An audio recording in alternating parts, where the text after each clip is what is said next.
이제 본격적으로 발명과 관련한 북데이터 이어가겠습니다. 네, 발명은 삼성전자가 눈에 띄고요. 3D 프린터, 혁신적, 그리고 일물론은 앨런 머스크입니다. 네. 창조 경제 타운, 그리고 창의 인재. 우리가 발명을 이야기할 때 요즘 많이 듣는 창조 경제에 대해 이야기를 안 할 수가 없는데요. 이번 정부 들어서 창의적인 인재를 많이 강조하는데 발명을 지원해주는 곳이 있다고요. 네, 이른바 창조경제 타운이라는 곳이 있는데요. 뭐 국민들이 내가 아이디어는 기가 막힌데 이걸 만들 수 있는 방법도 모른다 이런 분들은 다 여기다가 아이디어 올리면 알아서 착착착착 서비스해서 이거 조언도 주고 발명품까지 만들 수 있게 해주는 그런 서비스인데요. 대한민국 정부에서요? 네, 정부가 이제 올해부터 시작을 했어요. 그래서 뭐 제가 설명을 드리는 것보다는 아무래도 담당하시는 미래창조과학부의 그 담당관님을 모시죠. 창조경제 기반 담당관님을 모시고 전화 연결해서 직접 설명 한번 들어보도록 하죠. 정말요. 네. 창조경제타운 관계자분을 저희가 오늘 바쁜데도 네네. 직접 전화 연결을 허락해 주셨습니다. 미래창조과학부의 장보현님 인사드리겠습니다. 안녕하십니까? 예, 안녕하세요. 장보현입니다. 네, 그 발명 아이디어를 갖고 계신 분들에게 지원을 하고 있다라고 들었는데 창조경제타운이라는 곳이 어떤 곳입니까? 확실히. 네, 창조경제 하면은 이제 아이디어가 상상력이 자원이 되는 경제입니다. 그래서 아이디어를 실제로 구현해보고 싶어도 누구를 만나야 되는지, 누구한테 설명을 해야 되는지, 어떤 기회를 얻어야 되는지. 이런 분들이 아이디어를 내게 되면 멘토들이 들어와서 시제품 제작이라든지 특허, 확보 등등 마케팅 홍보 여러 가지를 지원해주는 그런 시스템이 되겠습니다. 네. 자, 그러면 이게 아이디어만 가지고 있다고 해서 다 되는 게 아니잖아요. 그래서 누굴 만나야 되는지, 어떤 지원을 받아야 되는지 고민하신 분들을 지원을 해주고 있다. 그러면 창조경제타운을 찾아가면 되겠군요. 그렇습니다. 그러면 네. 찾아가면 어떤 지원을 받을 수 있나요? 찾아오면 이제 창조 아이디어 제안이라는 목록이 있어요. 그 메뉴에 자기 아이디어를 내용과 제목, 그다음에 지원받고 싶은 사항을 올리면 자기 분야에 대해서 또는 아이디어 창출인지 마케팅 홍보인지 어떤 아이디어의 단계별로 전문가들이 도와주는 겁니다. 그래서 멘토링 상담을 신청을 하게 되면 적정한 멘토링을 해주게 됩니다. 그래서 아이디어를 제품화, 서비스화 구현의 창구 역할을 하게 됩니다. 네. 두 분도 혹시 아이디어 있으시면 네. 미래창조 네. 여기 경제타운에 바로 의뢰를 하면 특히 좋을 것 저기다 같아요. 창의적인 생각이 많은 사람이니까 한번 같이 찾아뵈야 될 것 같습니다. 네, 좋습니다. 네. 오늘 이렇게 바쁘신데 빙봉님 연결해 주시고 너무 감사합니다. 미래창조과학부의 장보현 과장님이었습니다. 고맙습니다. 네, 감사합니다. 네, 자 발명에 대한 이야기를 하고 있는데 국민적 관심은 한 어느 정도일까요? 사실상 그러다 보니까요. 여러 군데에서 지금 특허를 내신 분이 많았어요. 특허 출원이라고 그러잖아요. 네. 올해 8월까지만 하더라도요. 한 14만 7천 건 정도? 그리고 또 건수가 있는데 그중에서 특히 개인분들이 2만 7천 건이 했고요. 실제 특허가 허용된 거, 특허가 허가난 것이 1만 7천 건 정도 됩니다. 그만큼 많은 사람들이 관심이 있다는 것이고요. 얼마 전에 그래서 특허청에서는요. 서울시 사람들을 모여갖고 완전 그런 거 하나 행사를 했었는데 대회를 대회를 열고요. 했는데 네. 800분이나 여기 참여하셨어요. 그래서 뽑힌 분들은요. 아예 10개 아이디어가 뽑혔거든요. 지금 오, 나오시는 아이들도 있나 봐요. 화면인데요. 학생들도 있고. 그것은요. 서울시민 발명경제였고 10개는 그중에 아예 특허 출원해줬고요. 이걸 사업화시키면서 기업도 연결해주고 이런 것들을 하기로 했죠. 사실 그 요즘에 오디션 열풍으로 이제 가수가 되겠다는 사람들 많아진 것처럼 네. 발명가들의 좀 꿈을 좀 키워주기 위해서 발명가들의 오디션도 있어요. 맞아요, 봤어요. 네, 그래서 중소기업청에서 진행하는 프로젝트인데요. 아이디어 오디션 누리집이라는 겁니다. 그래서 자신이 생각한 발명 아이디어 올리고 네티즌이 이제 거기다 평가를 달아주고 그리고 전문가들이 이제 최종 심사를 해서 통과를 하면 이건 지식재산권을 출원해서 제품을 만들 수가 있고요. 최종 관문. 소비자가 사실 선택을 해야 제품이 잘 팔리잖아요. 네. 소비자 평가에서도 좋은 반응 얻으면 이게 아이디어가 바로 제품으로 돼서 시장에 나오기까지 완스톱 서비스가 되는 거죠. 예전에는 내가 아이디어가 있어도 정말 어떻게 할 방법이 없는 사람들이 많을 텐데 올해부터는 좀 달라진 것 같아요. 맞습니다. 이런 오디션 프로그램도 있고 창조경제타운을 직접 찾아가셔도 되고요. 해외에서는 이런 발명 아이디어가 어떻게 제품까지 이어질 수 네, 있나요? 요즘 보면 소셜 커머스라고 얘기 많잖아요. 그래갖고 딱 이 발명에서도요, 소셜 발명, 이런 딱 개념이 있는 거예요. 그래서 대표적인 사이트를 제가 혹시 아시는 분 계실지 모르겠는데 소개시켜드릴게요.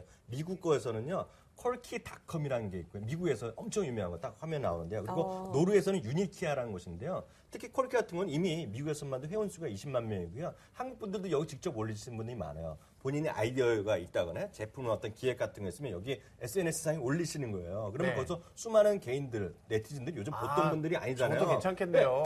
맞아요. 다 아이디어를 내갖고 거기서 평가를 해요. 그럼 거기서 또 투자가들이 모여갖고요. 야, 저거 한번 개발해주자. 그래서 모여서 하는 거죠. 그게 대표적인 것이 아까 말씀드린 콜키랑 노르웨이의 유니키아. 꼭 기억하시면 좋습니다. 사실 뭐 저희 아까 보니까 화면에 나온 멀티탭도 우리가 네네. 길쭉한 것만 있는데 책상 다리 이렇게 동그랗게 감을 수 있는 멀티탭 이런 딱 것도 그거죠. 네. 간단한 아이디어인데 정말. 이런 제품이 있으면 좋겠다. 네. 이런 분들이 참여할 수 있고 좋네요. 정말 간단한 게 빨대가 처음에는 직선이었대요. 근데 그거를 구부리는 거 정말 아무것도 아닌데 얼마나 그러네. 유용해요. 그것도 대단한 창조네요. 그러니까요. 네.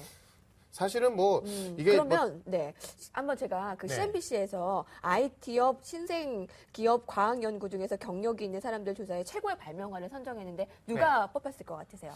저는 스티브 잡스?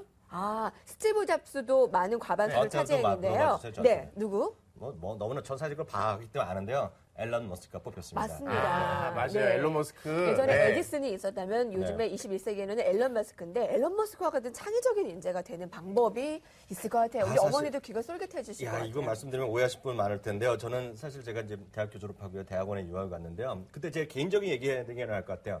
저는 그때 뭐 문화적 충격 뭐 느낀 게 있는데 몇 가지 있는데 그중에서 딱 모든 것을 설명하는 게 딱 있어요. 제가 영어 한번 해볼까요, 저요? 네네. 제가 여러분 간단한 거 얘기해 볼게요. 네. How are you doing? I'm fine, thank you. And you? 딱 이건데, 딱 이건데요. 이게 너무나 명확한 건데. 교과서에서 How are you 참. 하면 fine, thank you, and you를 다 everybody 모든 사람이 네. 이걸 외우잖아요. 근데 이거 왜 갑자기 얘기를 해드리냐면 처음에 유학 가니까요. 영어를 모국어로 안 쓰는 전 세계 애들이 모여서 테스트를 하는 거예요. 네. 그래서 영어의 수준에 따라서 이렇게 레벨을 해서 강의를 네네. 수업 듣기 전에 이걸 영어를 좀 최소한 하라는 정도를 하는데 한국 사람이요? 농담 아닙니다. 한국 사람, 일본 사람, 중국 사람은 100몇 명, 99명 딱 이렇게 얘기해요. 그 이게 틀린 답은 아니잖아요. 제가 틀렸다는 게 안 하죠. 네. IQ 맞죠? IQ 한 150 나옵니다. 그렇게 잘하면요. 근데 여기 저 에피소드 저거 들었어요. 근데 사실은 이게 네. 항상 이게 익숙하다 보니까 어떤 일이 네네. 벌어졌냐면 가수 송대관 씨가 네. 미국에 가셨는데 이분은 영어 잘 못하시잖아요. 네. 친구랑 갔는데 네. 교통사고 난 거예요. 네, 네. 친구의 피가 철철철철 흘리고 있는데 교통사고 났으니까 경찰이 올 거 아니에요. 그렇죠. 경찰이 how are you? 그러면서 괜찮냐 물어본 거예요. 그랬더니 네. fine, thank you, and you 이런 거예요. 피를 진짜. 흘리면서. 그게 저는 실수를 당했다고 제가 현실을 얘기하잖아요. 그런데 남미 사람, 뭐 네. 유럽 친구들은 그렇게 안 하고 뭐 쏠라쏠라 해요. so good, 뭐 fine, thank you, 뭐 and you 뭐 이런 얘기, 오케이, wonderful 뭐 이런 얘기를 막 하는 거예요. 일괄적인 대답은 이제 아니다라는 거죠. 딱 그거예요. 저한테 뭐라 그러는지 한번. How are you? So good. How about you? 그리고 뭔가 뭔가 다른 얘기를 다르죠. 했잖아요. 그렇죠. 이제 영어를 잘했다는 게 아니라 사실 네. 제가 또 어떻게 알았겠어요. 저는 정보를 많이 취급하니까 바로 1년 전에 선배한테 들었어요. 너 그렇게 얘기하면 고생한다고. 너 내가 얘기하는데 약간 다르게 하면 패스한다 그래갖고 제가 그 시험을 패스했거든요. 네. 딱 그거예요. 제가 뭐 그 요령을 피웠다는 게 아니라 모든 사람 동양 사람들이 일관되게 대답하더라 이거죠. 딱 그 얘기입니다 지금요. 사실 창조 경제의 핵심이 사실 이렇게 약간씩 변형해주거나 기존의 것들 약간 더해주는 융합. 그래서 요즘에는 이거를 정답이 있는 게 아니라 너도 나도 맞다. 그럼 둘이 합쳐봐라. 라는 융합이 네. 대세예요. 사실 삼성전자 같은 경우가 제가 아까 얘기한 첨단 기술의 1등자잖아요. 예전에는 답이 하나였어요. 이 하나로 쭉 달리면 되니까 빨리 달리면 1등이죠. 그러니까 반도체 같은 경우는 18개월마다 2배로 늘린다. 이래서 묘의 법칙 나오고 삼성전자는 우리는 12개월마다 2배로 늘려. 그래서 이제 황해 법칙이라고 만들었는데 올해는 처음으로 무어의 법칙이 깨졌습니다. 이제 더 네. 이상 속도 경제가 통하지 않는다는 거죠. 네. 이제는 융합을 하고 새로운 걸 만들어내는데 스티브 잡스가 사실 여기에 대표적인 사람이에요. 그렇긴 하죠. 스마트폰 사실 네. 이게 PDA랑 다를 게 없어요. 여기에다가 소프트웨어 뭐 얹었냐, 맥 PC에 있던 거 그냥 얹어만 놨어요. 그랬더니 뭔가 새로운 것처럼 세상을 바꿨잖아요. 이런 뭔가 새로운 시도가 요즘 시대에 필요한 게 아닌가 싶습니다. 사실 제가 또 그 몇 가지 더 얘기해 드릴게요. 제가 이것도 개인적인 얘기인데요. 좀 오해하지 않으시면 좋겠고요. 그만큼 차이가 난다 생각들이. 네. 통계학 시험을 보는 날이에요. 그래서 네. 그 전날인데 우리는 당연히 빨리 계산하고 암기. 빨리 공식 외워야 되잖아요. 네. 공식 복잡하고 많잖아요. 막 열심히 외우려고 그랬더니 교수가 친절하게 얘기하는 거예요.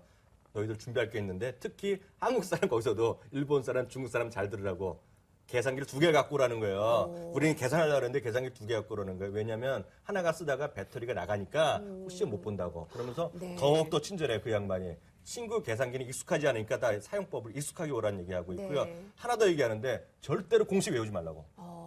왜냐면 공식을 다 이해하는 게 중요한 거지 문제 푸는 거 답이 중요한 게 아니라는 거예요. 그래서 답 숫자 틀려도 상관없으니까 풀이만 잘해오라 얘기를 그걸 딱 하는 순간 야 이게 뭔가 다르다는 얘기를 딱 했고요. 제가 하나 또 준비한 게 있는데요. 사실 저희 애가 고등학교 2학년인데 외국에 있거든요. 네네. 근데 이 영어 시간에 숙제를 했는데 제가 며칠 전에 그림을 하나 받았어요. 영어 제가 시간인데. 영화 시간인데 네. 자기가 본 영화라든가 중요한 얘기를 해주면서 영화를 자기가 생각하는 거랑 비교하는 프로젝트라는 어머, 거예요. 저거 직접 아들이 그린 저걸 거라고요? 아드님이 그리셨다고요? 약간 뭐 모방을 했겠는데 저게 야. 페르스의 폴리스라고요. 네. 이란의 하여튼 신세대 여자의 얘기를 다루는 건데 그거랑 우리나라 현실에 갖고 26년에 한 영화를 비교해서 한 건데요. 네. 이게 만화를 그려오는 건데 그게 영어 시간에 수업하는 거예요. 그러니까. 바로 창조적인 융합의 교육이 이루어지고 있는 현실이죠. 우리나라에서는 만화 그리면 완전 맞방 맞기 딱 좋거든요. 근데 대단해요. 그 네. 소설과 만화를 융합해서 재창조한다라는 그런 창의적인 인상을 사실 만드는 그러니까 거잖아요. 이게 우리나라에서 좀 획일적인 교육이었지만 이제 좀 많이 분위기가 바뀌고 있어요. 그래서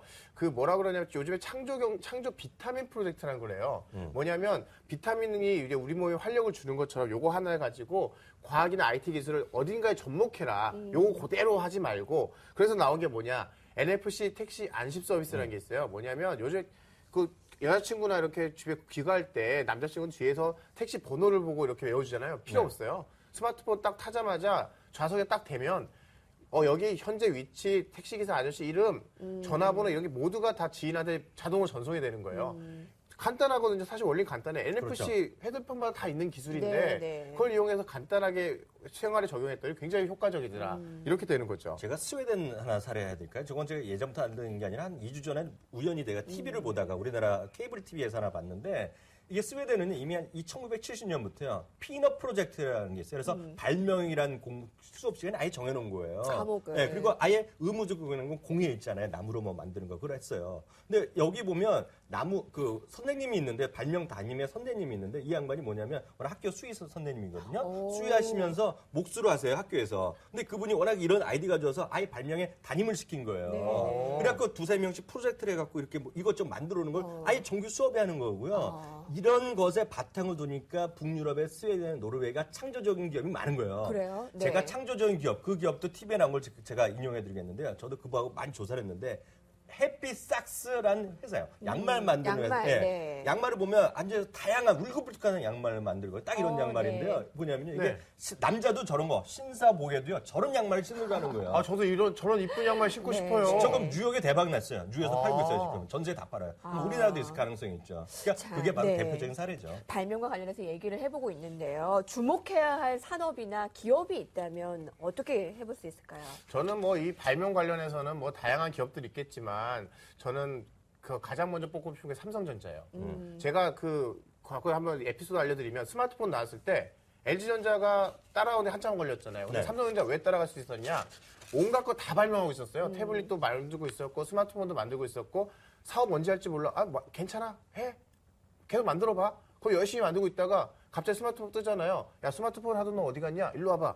너 만들어. 그럼 바로 만들어지는 거예요. 그러니까 야 이거 돈 되겠어? 말고. 이거는 마음에 안 들어 말고 이게 아니라 다 자유롭게 해본다는 거죠. 그래서 사실 삼성전자가 지금 스마트폰 시대에 앞서갈 수 있었던 게 아닐까 이런 생각도 하고요. 네. 또 어떤 산업이 유명할까요? 뭐 저는 사실 또 여기에 보면은 3D 프린터 혹시 네, 보신 적 있잖아요. 네, 지난번에 네. 우리가 지난번에 소개했잖아요. 얘기했잖아요. 3D 프린터 사업 같은 경우도 사실 대단한 건데 요즘 미국이 주도권을 중국에 많이 뺏기고 있잖아요. 네. 중국이 제조업의 중심이 되고 있는데 그러다 보니까 미국이 힘들리는 거 아니냐? 아니다. 이제는 제조업 필요 없다.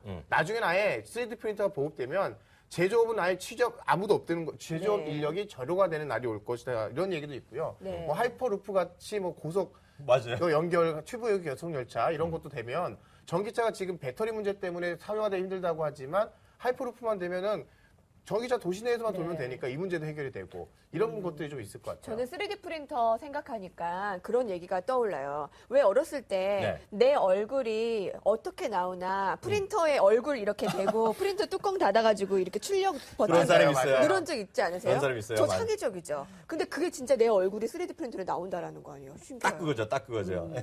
그렇죠. 제가 더 재미나기보다는 정말 우리 시청자분들한테 정말 배워야 될 사람. 왜냐면 우리나라 그렇게 주입식 교육하고 매번 바꿨는데 불구하고 노벨상은 김대중 대통령이 평화상 받은 게 없잖아요. 이해가 안 되잖아요. 그렇게 공부하고 조기 교육을 열풍했는데 뭔가 잘못됐다는 거잖아요. 창조적 경영인, 창조적 기업인, 아까 말씀드린 앨런 머스크가 대표적인 얘기고요. 매번 2, 3등을 하는 사람이 뭐냐면 제가 지금 말씀드릴 리드 헤이스팅입니다. 리드 헤이스팅 꼭 기억하셔야 되는데요. 리드 헤이스팅이 뭐냐면 어렵네. 이 양반 네. 나이가 좀 있어요. 52살 정도 되는데 이 사람도 대단한 사람인데요. 이 사람이 뭐냐면 예전에 비디오 대여점들이 있었잖아요. 근데 비디오 대여점을 아니라 이제는 이거를 인터넷 발달하니까 인터넷을 통해서 집에 보내주자는 거예요. 근데 미국도 마찬가지죠. 처음에는 불법 다운로드가 많았는데 이제는 그게 아니죠. 이제 다들 정기적으로 돈을 내고 하니까 이게 비디오 스트리밍 하다가 제가 말씀드렸잖아요. 5월, 2월부터는 직접 영화 드라마를 제작했잖아요. 그러면서 이번에 에미상까지 받았다고 하우스 오브 카드라는 얘기 제가 말씀드렸는데 이제는 하도 커져갖고요. 미국에서 CBS가요. 공중파가 직접 여기에 스트리밍 들어가는 걸 계약했거든요. 미국 전역에서 트래픽에 아침 저녁 8시부터 10시에 프라임타임에 42%를 차지하고 있는 정말 대단한 회사가 됐는데 주가로 딱 설명드리고 있어요. 제가 그래프 보여드릴게요. 작년부터 올해까지요. 1,500억 올라갔고요. 지금 다른 요즘 모멘텀 주식 약간 쉬고 있는데요. 지금 넷플릭스만은 다시 사상체육과 근처에 다시 갔어요. 이게 바로 창조기업의 대표적이고 이게 부를 창조하는 대표적인 경영 신뢰죠, 이게요. 자, 그럼 오늘 딱 한 종목에서 넷플릭스를 가져오진 않으셨고, 왜냐면 네. 한국 기업을 봐야 되니까요. 오늘 딱 한 종목 너무 궁금합니다. 이어지겠습니다.